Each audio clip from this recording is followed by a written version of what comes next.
ठीक है सर, अपन स्टार्ट करते हैं क्लास।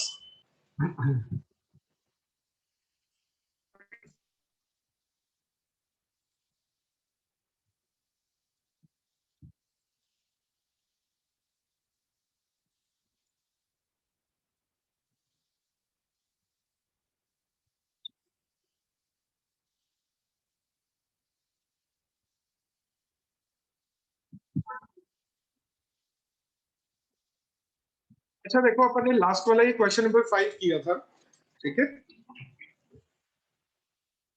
क्वेश्चन नंबर 5 से मिलता जुलता ही है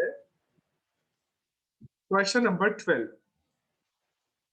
क्वेश्चन नंबर 5 से मिलता जुलता ही क्वेश्चन नंबर 12।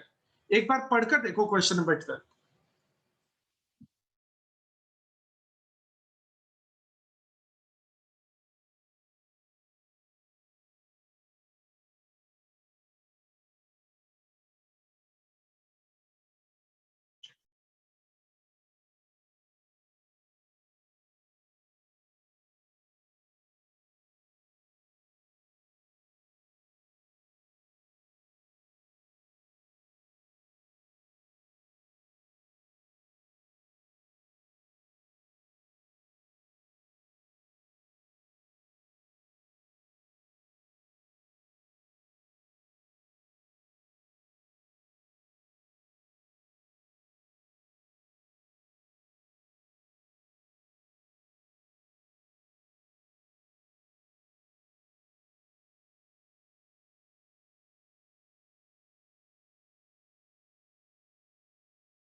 बस वेट ही है सर, एक्स्ट्रा वेटेड एवरेज करना है एक्स्ट्रा इसमें।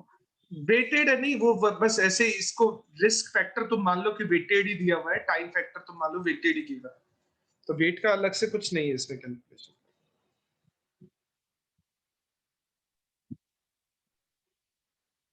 देखो समझ सकते, एक इक्वेशन तो 200 मिलियन की हो जाएगी।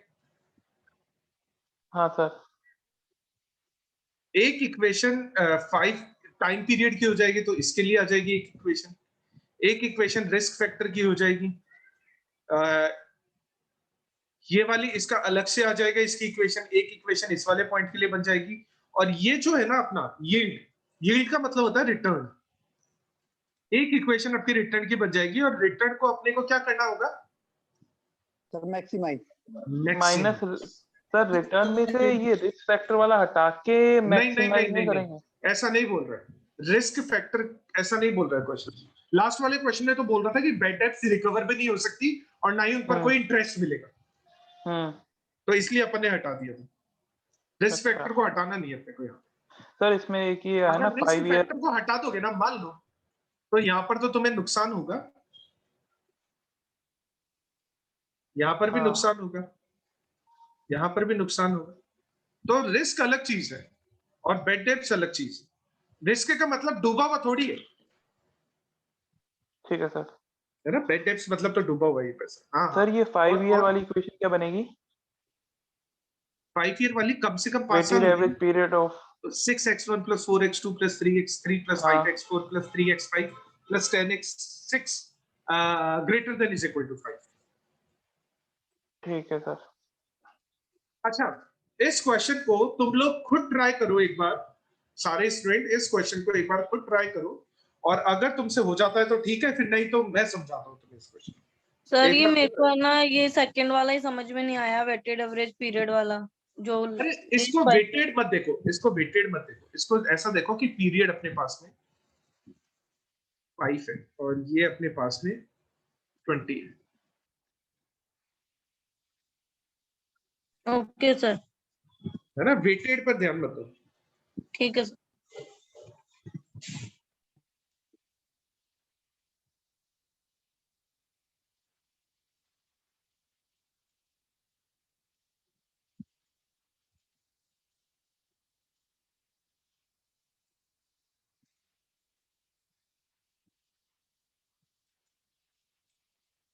सर फिर भी सर अगर वेटेड आप हटा रहे हो तब भी तो गलत हो जाएगा ना सर। क्यों? अब आप मान लो sir average risk factor should not exceed, मतलब नॉट एक्सीड 0.20।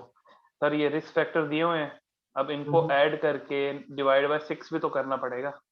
क्यों? एवरेज लेना है ना सर, एवरेज बोल रहा क्वेश्चन, या तो ये ना ना, बोलता इससे कोई total risk factor should not exceed 0.20, तब तो सेंस बनता। एवरेज बोल रहा है सर आपकी। अरे तो वो एवरेज वेटेड एवरेज एक साथ बोला जाता है। वेटेड एवरेज जो है ना वो एक ही साथ बोला जाता है। देखो प्रॉब्लम है इस क्वेश्चन में, अगर तुम उसी तरह से बात, वेटेड अगर गिवन होता है तो वेट भी गिवन होना चाहिए। हाँ वेट ही गिवन नहीं है सर, तो लेकिन वो वेट ले गिवन नहीं है सकते तो हैं। फिर, नहीं वो भी नहीं ले सकते, ईयर नहीं है। अगर वेट गिवन नहीं है तो फिर क्या करें बताओ? तभी तो सर पूछ रहा था, इसमें थोड़ा सा कंफ्यूजन हो रहा था नहीं वेटेड को तो लेके। अगर इसको तुम ऐसा मान के चलो, इसमें ये वेटेड एवरेज गिवन ही नहीं है, तुम ऐसा मान के चलो इसको, ठीक है? ठीक है तभी सर। हो पाएगा, अदरवाइज तो टेक्निकल प्रॉब्लम है इस क्वेश्चन।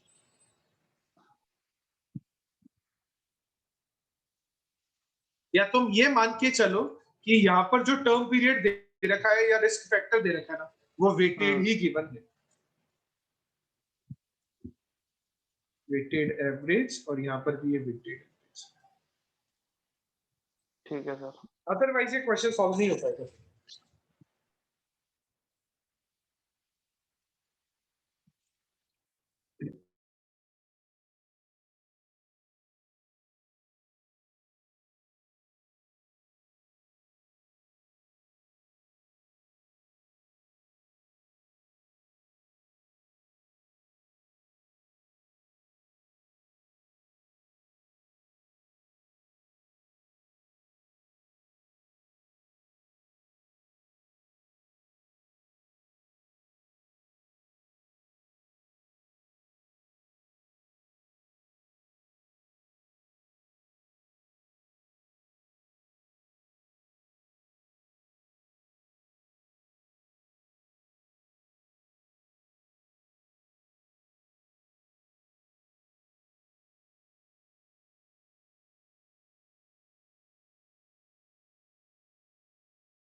सर हो गया।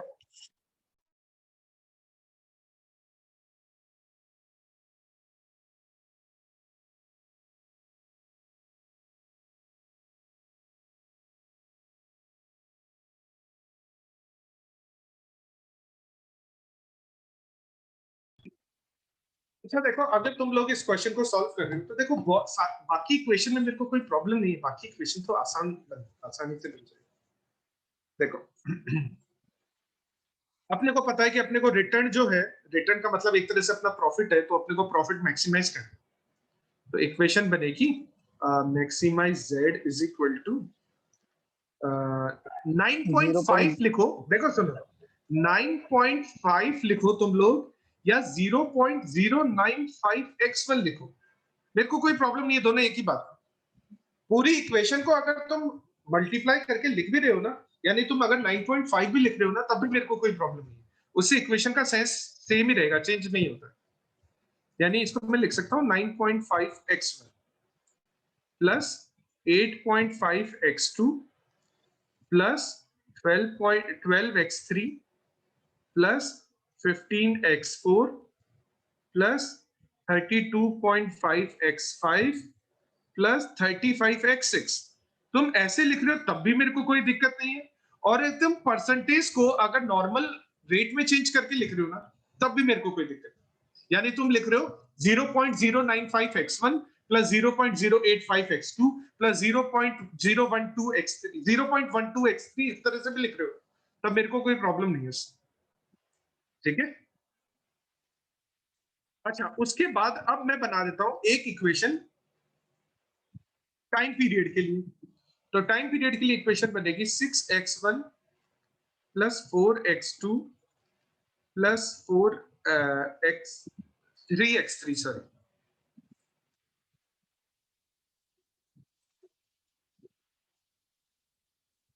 प्लस 5x4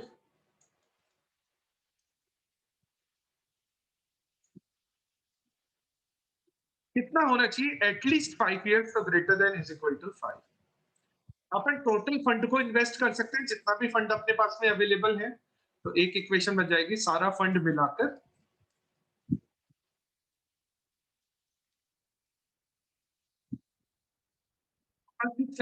200 मिलियन या उससे कम फंड को इन्वेस्ट कर सकते हैं, तो एक इक्वेशन ये हो जाएगी। ठीक है, एक इक्वेशन अपनी रिस्क फैक्टर की हो जाएगी कि 0.02x1 plus 0.01x2 plus 0.08x3 plus 0.25x4 plus 0.45x5 plus 0.40x6। अच्छा, रिस्क कितनी होनी चाहिए? 20% से ज्यादा नहीं, तो less than is equal to 20%। और यहां पर लिखना चाहो ना तो तुम 40 मिलियन भी लिख सकते हो, ठीक है, लेकिन 20% भी लिखा जा सकता है, कोई दिक्कत नहीं है। अच्छा, एक हाँ हाँ बोलो बोलो। इसमें 20% of x1 x2 x3 x4 x5 नहीं लिखेंगे? क्योंकि नहीं, अगर नहीं। मैं इन्वेस्ट करूंगा कुछ सर, लेट्स से मैं इन्वेस्ट करूंगा तभी रिस्क है ना सर, बिना तो इन्वेस्टमेंट के रिस्क ही नहीं है नहीं, तो टोटल फंड पर 20% की रिस्क है तुम्हें। सर। हाँ, तो अगर मान लो इन्वेस्टमेंट जीरो है, मान लो तुम्हारा हाँ, इन्वेस्टमेंट जीरो है, तो हाँ, वो वाला फैक्टर हट जाएगा ना, बाकी बचे फैक्टर पर 20% की रिस्क आ जाएगी। हाँ, तो सर एक तरह से इन्वेस्टमेंट पे रिस्क आएगी ना मेरी। आप मान लो मेरे पास 200 मिलियन है, मैं सिर्फ 100 मिलियन इन्वेस्ट करता हूँ, आप 200 का 20% कैसे ले रहे हो? आपको 100 का 20% लेना चाहिए ना सर, कैलकुलेशन ही रॉन्ग हो जाएगी फिर तो।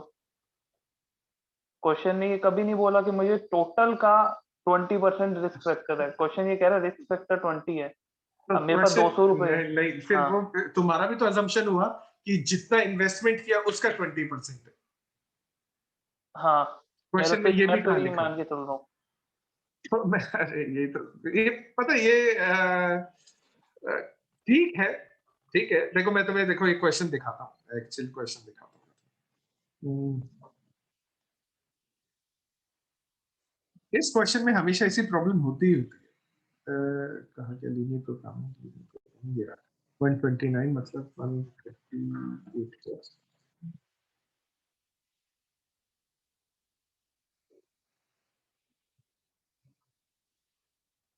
हाँ, ये वाला क्वेश्चन है, ठीक है। अब देखो उससे रिस्क का क्या बना रखा है 20%। तो प्रॉब्लम यही है, मैं है ना अपना अजम्पशन चेंज करके, मैं अपना अजम्पशन चेंज करके नया भी बना सकता हूँ, मेरे को उससे कोई दिक्कत नहीं ठीक है सर।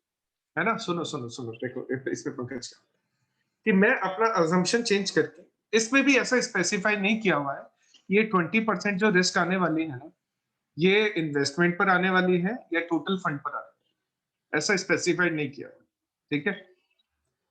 तो मैं अपने अजम्पशन के अकॉर्डिंग है ना इसको थोड़ा बहुत चेंज कर सकता हूँ, लेकिन प्रॉब्लम क्या होती है, अल्टीमेटली प्रॉब्लम यही आती है कि अगर हमारे दो अलग अलग अजम्पशन है तो इसका मतलब दो अलग अलग सॉल्यूशन है ना। तो इसीलिए मैं बेटर, मेरे को जो सबसे अच्छा तरीका लगता है ना ऐसे क्वेश्चन को सॉल्व करने का, मैं उसको ना ही इन्वेस्टमेंट का बोलता हूँ, ना ही मैं उसको फंड का बोलता हूँ, मैं उसको 0.2 लिखकर छोड़ देता हूँ, जैसा क्वेश्चन ने किया। क्योंकि अगर है ना इन्वेस्टमेंट और फंड का होगा ना, तब तो इन्वेस्टमेंट का हुआ था तब तो यहाँ पे 40 आ जाएगा, अगर सॉरी फंड का हुआ तब तो यहाँ पर 40 आ जाएगा, इन्वेस्टमेंट का हुआ तो 0.20x1 0.20x2 इस तरह से आएगा। हाँ सर, है ना। तो इसीलिए ना ये प्रॉब्लम है यहाँ पर, ठीक है, इस क्वेश्चन के साथ ही प्रॉब्लम है, तुम तो ये मान लो।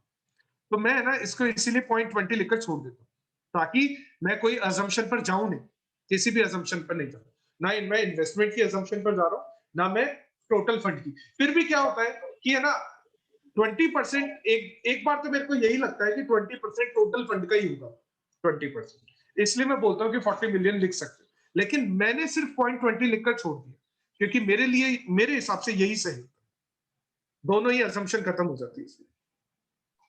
हाँ अब सर, ये जैसे मतलब नेक्स्ट, बीच में बैठ गए अपन, ना इधर के हाँ ना उधर के। हाँ हाँ हाँ हाँ हाँ, न्यूट्रल हो गया मैं। अब वो अपने हिसाब से असम्पशन समझ रहा है टोटल फंड, तो टोटल फंड को मान लो, और वो अपने हिसाब से समझ रहा है इन्वेस्टमेंट, तो वो इन्वेस्टमेंट को मान लो। ठीक है, मैं न्यूट्रल होके बैठ गया यहाँ पर। Okay sir. अच्छा, एक लास्ट है इसमें, ये थोड़ा सा समझने वाली इक्वेशन है। ये इक्वेशन ये बोल रही है कि रियल एस्टेट और स्पेकुलेटिव स्टॉक में जो आप इन्वेस्टमेंट कर रहे हो ना, वो इन्वेस्टमेंट ज्यादा नहीं होना चाहिए। किससे ज्यादा नहीं होना चाहिए? 25% ऑफ इन्वेस्टमेंट। ध्यान देना, उसने 25% ऑफ फंड नहीं बोला है, उसने ये बोला है कि आप जितना भी इन्वेस्टमेंट कर रहे हो उसका 25%। ठीक है, उसने टोटल फंड का 25% नहीं बोला।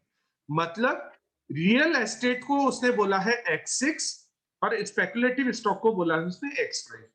तो X5 और X6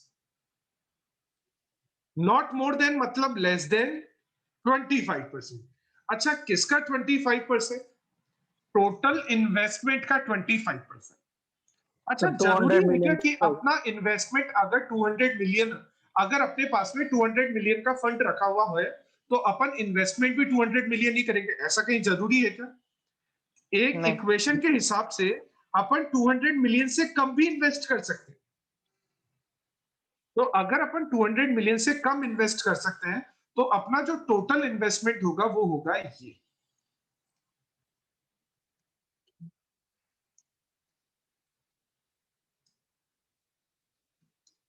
ये अपनी इक्वेशन बनी इस वाले पॉइंट के लिए कि टोटल इन्वेस्टमेंट तो इतना हो गया, उसका 25% ये हो गया।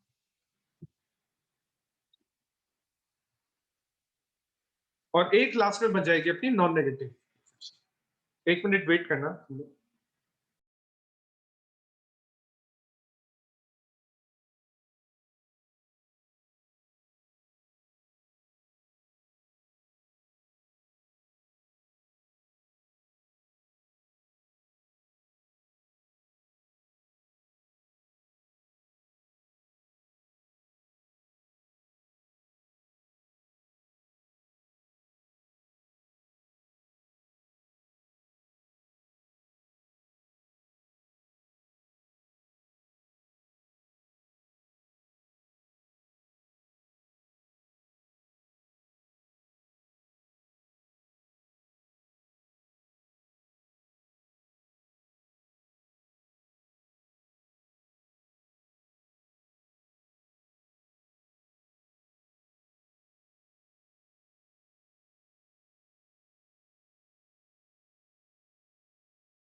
ठीक है, थोड़ा सा देखो जल्दी पढ़ लेते हैं, मेरे को क्या है कुछ काम से जाना पड़ेगा एक्चुअली में, मेरी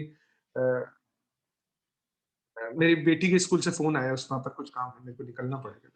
हाँ सर, अच्छा देखो जल्दी से एक क्वेश्चन, लास्ट क्वेश्चन बच रहा है अपना इसमें, ठीक है, एक लास्ट क्वेश्चन बच रहा है और एक छोटा सा टॉपिक और है ड्यूअलिटी का, मैं चाहता था ड्यूअलिटी भी आज कंप्लीट हो जाए, छोटा सा टॉपिक है। देखो एक तो ये ना, ये लास्ट क्वेश्चन बच रहा है, एक तो पहले अपन ये क्वेश्चन कंप्लीट कर लेते हैं, क्वेश्चन नंबर 8, क्वेश्चन नंबर 8 बच रहा है अपना लास्ट, ठीक है। देखो अब इस क्वेश्चन को जल्दी से पढ़ते हैं अपन।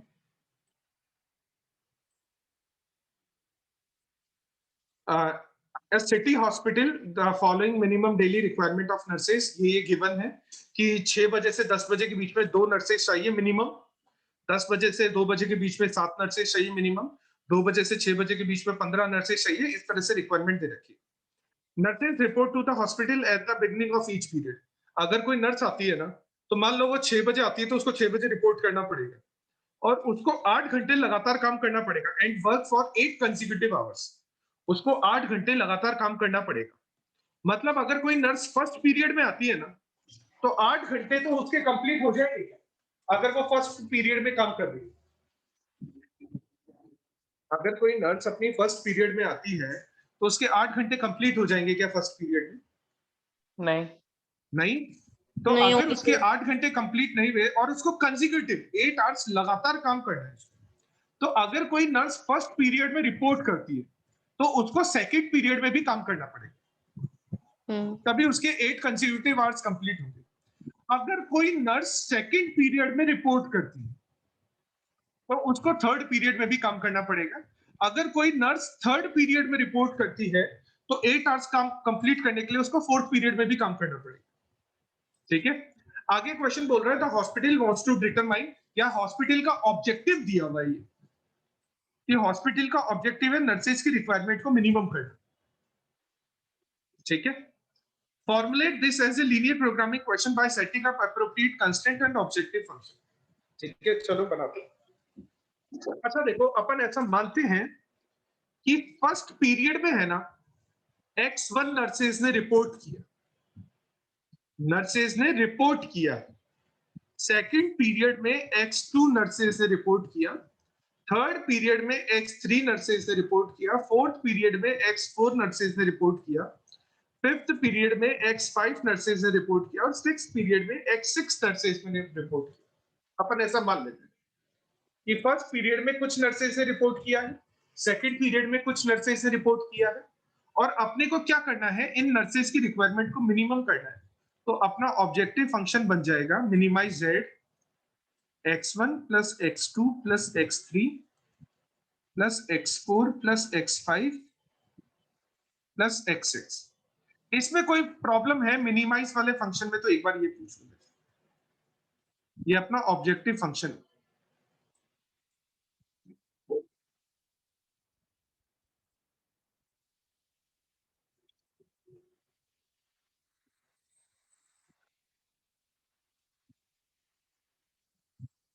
ठीक है। अच्छा आप देखो, अगर किसी नर्स ने फर्स्ट पीरियड में, अगर कोई नर्सेस फर्स्ट पीरियड में रिपोर्ट कर रही है तो उनको कौन सी पीरियड की नर्स के साथ भी काम करना पड़ेगा? सेकंड पीरियड की। सेकंड पीरियड की नर्सेस के साथ भी काम करना पड़ेगा। तो सेकंड पीरियड में रिपोर्ट करने वाली नर्सेस X2 अपन बोल देते हैं, तभी उनके 8 घंटे कंप्लीट होंगे, है ना।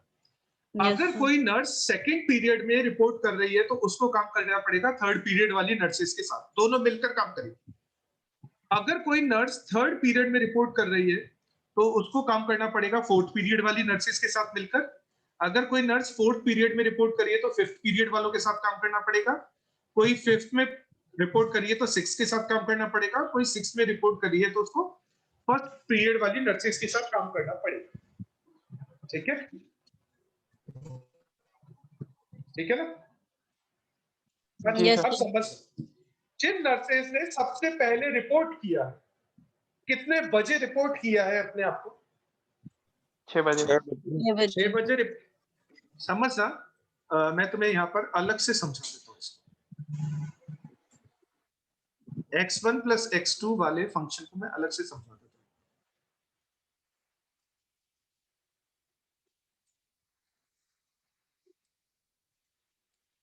6 बजे अपने आप को रिपोर्ट किया है और उनका काम कितने बजे कंप्लीट होगा? 2 बजे। 2 बजे। 2 बजे कंप्लीट होगा ना उनका काम। अच्छा, जब 2 बजे काम कंप्लीट हो रहा है, यानी इस वाली शिफ्ट में उनका काम कंप्लीट हो रहा है ना, तो इस वाली शिफ्ट में मिनिमम कितनी नर्सेस काम कर रही है?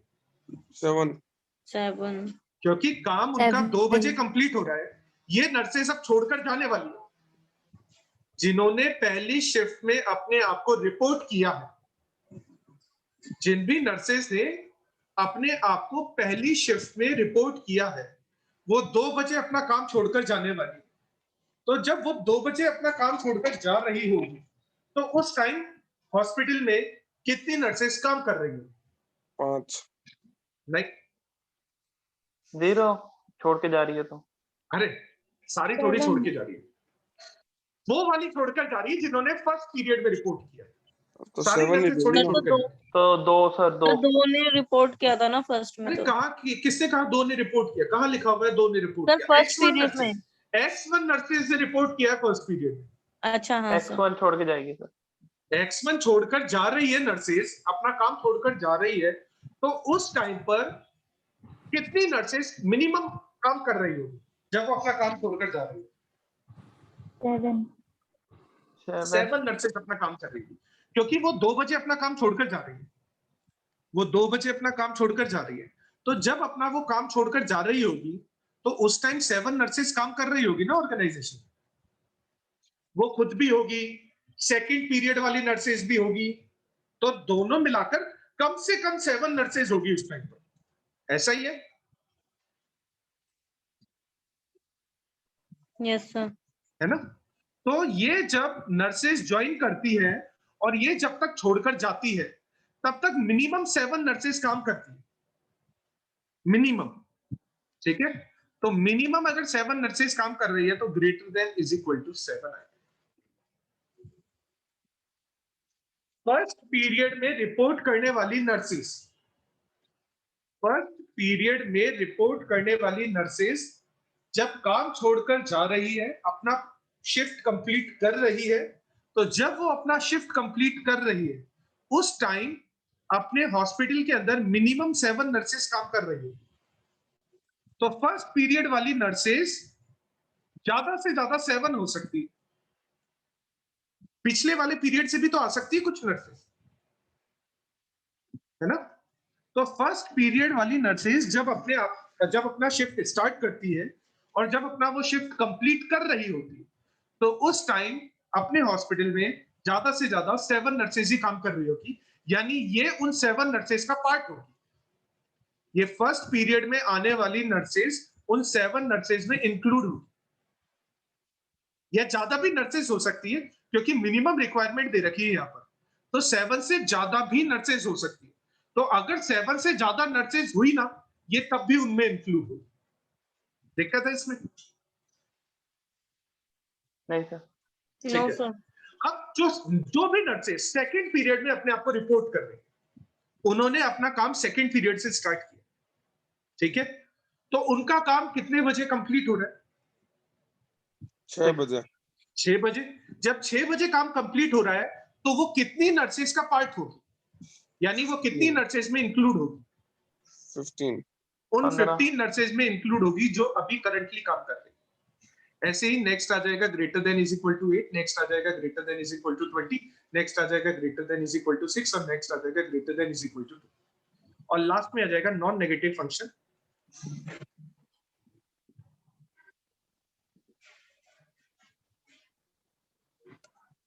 Greater than is equal to 0। ये हो गया क्वेश्चन कंप्लीट।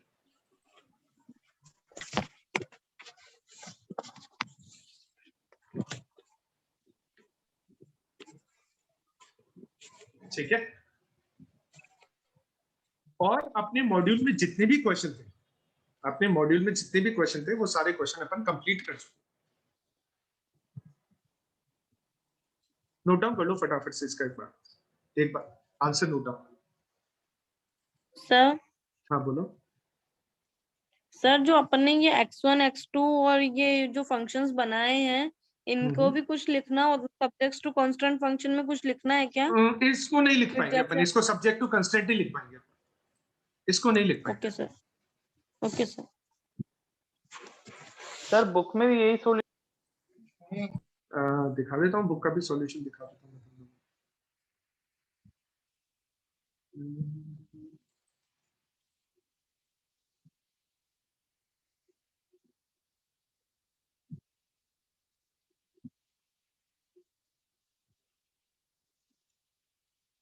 ये देखो ये रहा है ना, इसमें x1 x2 वाली x1 प्लस x2 वाली इक्वेशन गिवन नहीं है, इसमें पता नहीं x2 x3 से स्टार्ट कर रखी है, x1 x2 वाली पहली इक्वेशन है इसमें। हाँ, इसमें इसीलिए दिक्कत है सर, इसमें x1 x3 x3 x4 हाँ, x4 x5 x5 x6 x6 x1 ये वाली इक्वेशन नहीं है इसमें, मिसप्रिंट है यानी ये वाली इक्वेशन, बाकी सारी इक्वेशन अभी ये क्वेश्चन कभी सॉल्व नहीं हुआ था मुझसे। ठीक है। अच्छा मेरा सुनो, देखो तुम लोगों को एक काम करना पड़ेगा, मैं क्या आज मेरे को थोड़ा सा जल्दी जाना पड़ रहा है, अदरवाइज मैं ये टॉपिक कंप्लीट करना था। एक 10 मिनट का टॉपिक है, तो 10 मिनट का एक वीडियो है मेरे पास में, ठीक है, तो तुम उस वीडियो को कंप्लीट कर लेना। मैं तुम्हें वीडियो, देखो मैं क्या है कि सारे ग्रुप्स में ऐड नहीं, जैसे मैं अभी तक है ना फाइनल वाले ग्रुप में शायद ऐड नहीं हूँ जहां तक मेरे को ध्यान है, ठीक है। यस सर, आप हमारे वाले ग्रुप में नहीं। हाँ, तो मैं एक यहाँ पर एक चैट में मैंने एक लिंक शेयर किया है, देखो ठीक है, तो मेरा मेरे को एक मैसेज कर देना, मैं तुम्हें वो मैसेज कर देना, मेरे को पर्सनल मैसेज कर देना, मैं तुम्हें वो वीडियो भेज टाइम स्टडी वाली वीडियो है ना, जिसको भी चाहिए ना वो मेरे को एक अलग से मैसेज कर देना, मैं उसको वो वीडियो भेज दूंगा टाइम स्टडी। तो जो भी ग्रुप में नहीं है, मैं बहुत सारे स्टूडेंट के ग्रुप में नहीं हूँ स्टिल, मैं जैसे ग्रुप 55 में भी नहीं हूँ इंटर वाले में, ठीक है। तो मैं एक वीडियो का लिंक यहाँ पर शेयर किया मैंने, देखो सबको दिख रहा होगा वो वीडियो का लिंक, चैट में शेयर किया मैंने, दिख रहा है सबको? Yes sir, yes sir. है ना, इसको तुम लोग इस लिंक को कॉपी कर ले, और मान लो अगर फिर भी किसी को इस लिंक को कॉपी करने में या बाद में कोई प्रॉब्लम आती है कि प्ले नहीं हो रहा है, तो मेरे को एक अलग से मैसेज कर देना, मैं उसको ये वाला लिंक भेज दूंगा। वैसे तो अभी भी यहाँ पर ये है, तो ये है ना, तुम्हें ब्लू कलर में ही दिखाई दे रहा होगा लिंक यहाँ पर, जिसको हाइपर लिंक बोलते हैं अपन एक्चुअल में। तो तुम इस पे भी क्लिक करोगे ना, तो तुम डायरेक्ट वीडियो पर चले जाओगे डायरेक्ट, ठीक है ना। तो थोड़ा सा है ना, एक बार इस वाले टॉपिक को, ड्यूअलिटी वाले टॉपिक को थोड़ा सा समझ लेना, आसान है वैसे कुछ। हाँ 53 मिनट्स की है, उसमें ना एक दो क्वेश्चन और भी सॉल्व हो रहे हैं, तुम्हें तो सिर्फ ड्यूअलिटी समझना है, तुम्हें तो यहाँ पर सिर्फ ड्यूअलिटी देखना है और कुछ नहीं देखना है, ठीक है। तो ड्यूअलिटी देख लेना तुम एक बार। सर इसी चैप्टर का पार्ट है? हाँ इसी चैप्टर का पार्ट है सर, ये वही है ना, साइन वो साइन चेंज करने साइन वाला है, सही लेस करना देन है, को ग्रेटर देन ट्रांसपोज में, करना ग्रेटर देन को लेस देन में, वो साइन चेंज करने वाला और फिर वो ट्रांसपोज करके वापस इक्वेशन है। हाँ बिल्कुल बिल्कुल बिल्कुल, वही है, ट्रांसपोज करके वापस से नई मैट्रिक्स बना देता है, वही वाला है, वही वाला है, ठीक है। तो इसको एक बार कंप्लीट कर लेना, स्टिल वैसे समझ में आ जाएगा, इतना मुश्किल नहीं है, आसान है, ठीक है, समझ में आ जाएगा। तो देख लेना इसको, और अगर कोई प्रॉब्लम आती है तो तुम मेरे से एक बार डिस्कस कर लेना इसमें क्या है, बाद में और भी क्वेश्चन सॉल्व किए, तो बाद वाले क्वेश्चन तो तुम चाहो तो देख लेना, क्योंकि मैंने रैंडम क्वेश्चन सॉल्व करवा रखे हैं बाद में। कंसेप्ट तो सिर्फ 10-15 मिनट का ही है इसका, कंसेप्ट पे ज्यादा टाइम नहीं लगेगा, और एक बार कंसेप्ट समझ में आ जाएगा तो क्वेश्चन भी समझ में आ जाएगा, कोई प्रॉब्लम नहीं, ठीक है। चलो आज के लिए इतना ही काफी है, सर, अगर कोई इसके बाद प्रॉब्लम बस वो टफ लेवल वाले क्वेश्चन रहेंगे ना फाइनल हाँ, के मैं लिए। कल मैं एक बार सर से बात करके, कल हो सकता है मेरी क्लास नहीं हो, ठीक है, फिर भी मैं एक बार सर से, अगर कोई क्लास होती है मेरी, तो मैं एक बार सर से बात करके इंटर और फाइनल दोनों को अलग अलग कर दूंगा, कल से एक साथ नहीं होगी क्लास इंटर फाइनल, ठीक है सर। ठीक है। ध्यान रखना सब लोग अपना, और अगर कोई प्रॉब्लम आती है तो अपन कल डिस्कस कर लेंगे।